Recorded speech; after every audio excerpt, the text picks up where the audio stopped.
So you're thinking about moving to Bellingham, Washington, and you've heard a lot of great reasons as to why you should, but you're looking for that compare and contrast perspective to give you a better understanding of what life might be like here in this area. Well, in this video, I'm going to share with you 6 reasons why you may not want to move to Bellingham, Washington, and we're going to get started right now.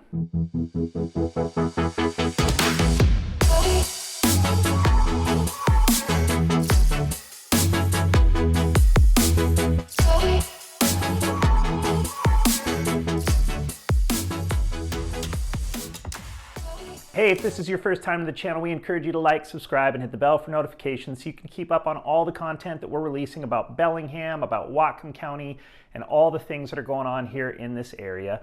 My name is Jeff Engen. I'm with MJB Real Estate Group here in Bellingham, and every day we get calls, texts, and emails from people just like you who are considering a move to this area, and we absolutely love it. So whether you're thinking about moving tomorrow, 10 months from now, or sometime in between, we encourage you to reach out. All of our contact information can be found below, and we will be standing by and ready to help you in any way that we can. But for now, let's talk about 6 reasons you may not want to move to Bellingham. All right, so first things first, I want to share with you that I personally believe there are far more pros than cons to living in the Bellingham area. And if this is a particular subject that you're in the midst of researching, I would also encourage you to look specifically at my pros and cons video that I did on Bellingham not so long ago. But for today's purposes, I'm going to do my best to just hit you with these 6 reasons why Bellingham may not be the spot for you, and not try and give you some opposing perspective or how it could actually be a benefit to you, but just to give you the reasons, let you digest them, and determine if, in fact, Bellingham may not be the right spot for you. So diving right into the list, reason number 1 that Bellingham may not be the right spot for you is cost of living.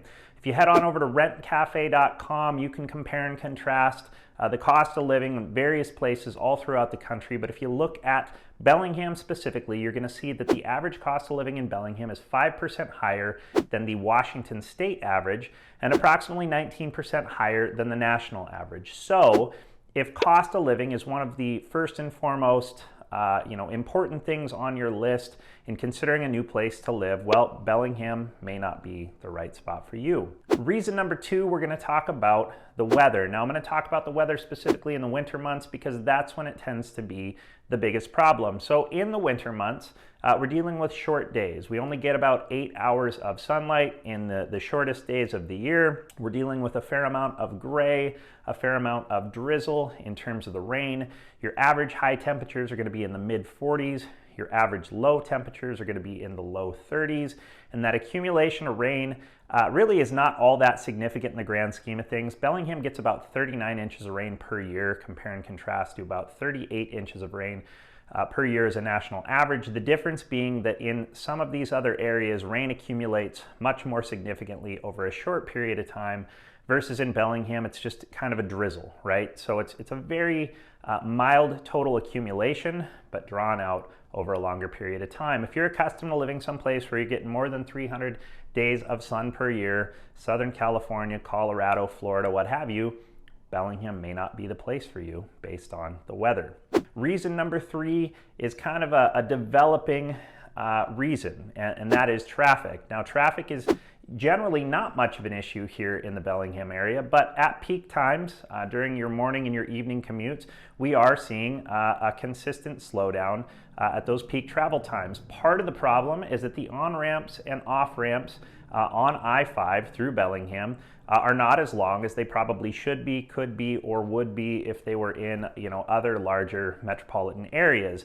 As Bellingham's population has continued to grow with this infrastructure that was put in place years and years ago, we are seeing traffic slowdowns in those peak travel times. Reason number 4 that you may consider living in a different area aside from Bellingham is access to a major airport. Now, we do have the Bellingham International Airport, and there are options for you to get in and out relatively easily from our airport. But if you're looking for an airport that's a regional hub that's going to provide you immediate access and direct flights to destinations all over the country, well, Bellingham is not going to be that for you. You are going to have to travel either 90 minutes, 2 hours south to Seattle, or go the other direction, head up north to Vancouver, BC, to have an airport that's going to be able to meet those needs.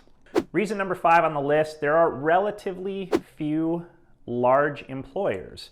Now, don't get me wrong, there's lots of great job opportunities here. There's lots of small, independently owned, medium-sized, independently owned and operated businesses, and the employment circumstance here in the Bellingham area is strong. But if you're accustomed to working for large companies, Fortune 500 type companies, that's the trajectory that your career is on, and you need to show up in an office every day, Bellingham, unfortunately, is probably not going to afford you a lot of options in terms of your desired type of employment.